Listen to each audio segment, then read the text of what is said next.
Hello everyone, welcome to my channel. Discuss करेंगे joint stock company के बारे में।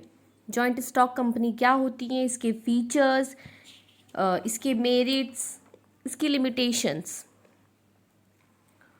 और types of joint stock companies कि वो कितने टाइप्स की होती हैं। तो basically it is association of person जहाँ पे कई लोग मिलकर एक कंपनी फॉर्म करते हैं।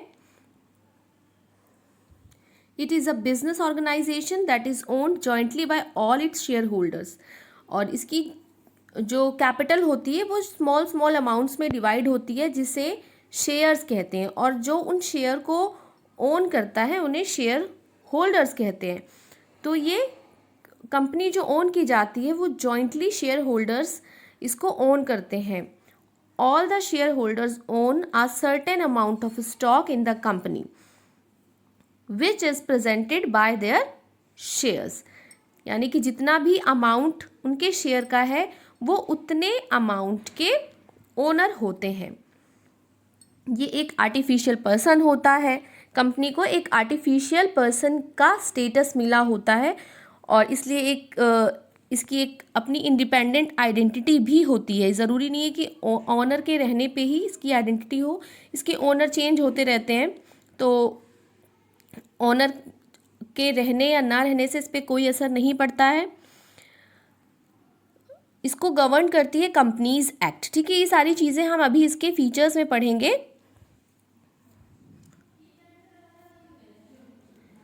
फीचर्स क्या है इसके? ये एक आर्टिफिशियल पर्सन है, यानी हम इसके ऊपर केस कर सकते हैं या कंपनी भी किसी के ऊपर केस कर सकती है। इसका एक अपना सील होती है जिसको हम साइन मानते हैं। सेपरेट लीगल एंटिटी है और इसकी ओनर से अपनी एक सेपरेट आइडेंटिटी होती है। इसके ऑनर्स बदलते रहेंगे तब भी कोई फ़र्क नहीं पड़ता है, कंपनी चलती रहेगी। Under companies act 1956, now companies act 2013। ये कंपनीज एक्ट के अंडर फॉर्म किया जाता है। पहले 1956 थी, अभी 2013 में दोबारा आई है कंपनीज एक्ट। परपीचुअल सक्सेशन, यानी इसका कंपनी के मालिक से कोई लाइफ से कोई लेना देना नहीं है, इसकी लाइफ चलती रहती है और जब इसको वाइंड अप करना होगा तब ये वाइंड अप इसको किया जा सकता है। Control by board of directors, इसको कौन कंट्रोल करता है? बोर्ड ऑफ डायरेक्टर्स कंट्रोल करते हैं। लिमिटेड लायबिलिटी, और इसके जो ओनर्स होते हैं, जो जिनके पास शेयर्स होते हैं, उनकी लायबिलिटी लिमिटेड होती है। कितनी लिमिटेड होती है? जितने का उन्होंने शेयर परचेज किया है सिर्फ उतनी ही उनकी लायबिलिटी होती है। कॉमन सील, और इसकी एक कॉमन सील होती है जो इसके सिग्नेचर की तरह काम करती है। अगर कहीं पे भी इसके सिग्नेचर की ज़रूरत है तो वहाँ पे वो सील लगाई जाती है। Next is it's merits. अब हम इसके मेरिट्स देख लेते हैं कि कंपनी के क्या क्या फ़ायदे हैं। लिमिटेड लायबिलिटी, इसकी लायबिलिटी लिमिटेड होती है। जितने शेयर्स परचेज किए हैं किसी ने भी उतनी ही उसकी लायबिलिटी होती है।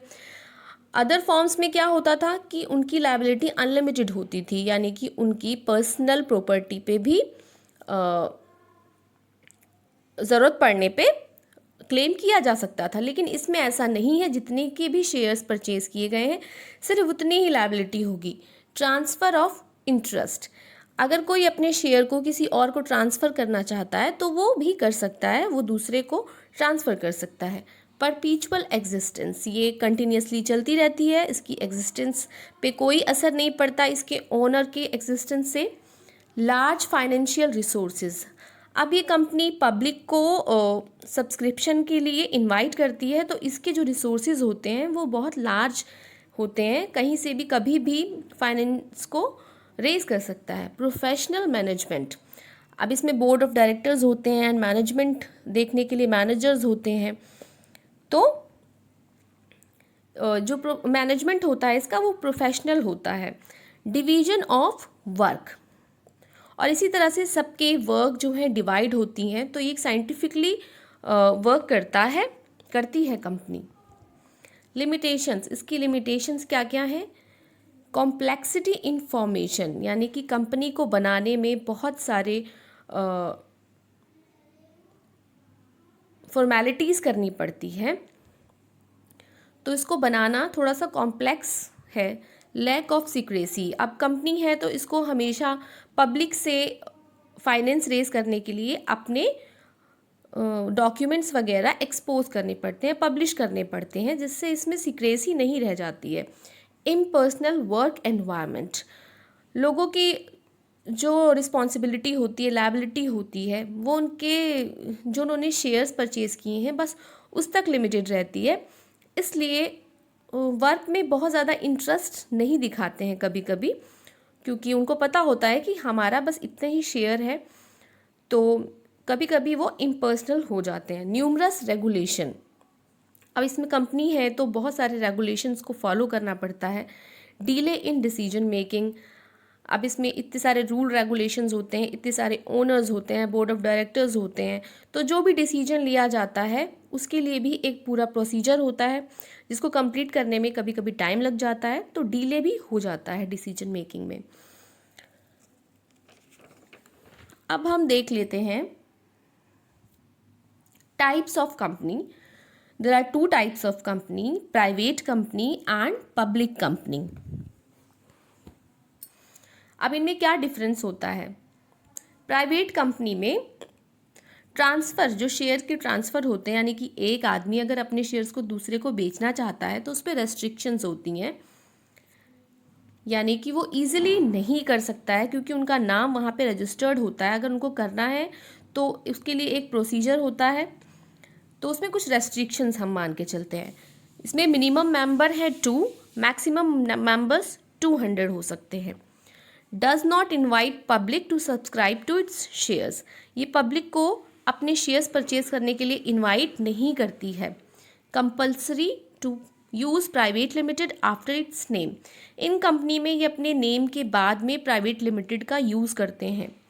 नंबर ऑफ डायरेक्टर्स कितने होते हैं? मिनिमम 2 और मैक्सिमम 15 हो सकते हैं। अब हम पब्लिक कंपनी देख लेते हैं। पब्लिक कंपनी में कोई रेस्ट्रिक्शंस नहीं होते हैं ट्रांसफ़र ऑफ शेयर्स के लिए, वो ओपनली अपने शेयर्स को परचेज और सेल कर सकते हैं। मिनिमम मेंबर होने चाहिए 7 एंड मैक्सिमम मेंबर की कोई लिमिट नहीं है। Can invite public to subscribe to its securities, यानी कि अपने शेयर्स को परचेज करने के लिए पब्लिक को इनवाइट करती है।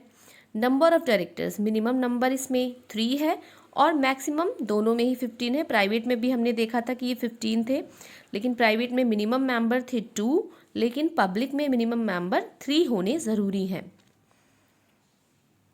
तो इस तरह से हमने जॉइंट स्टॉक कंपनी पूरा कवर कर लिया है। नेक्स्ट वीडियो में हम इसके ऊपर बेस्ड कुछ MCQ करेंगे, इम्पॉर्टेंट MCQ जो सारे एग्जामिनेशंस में आते हैं।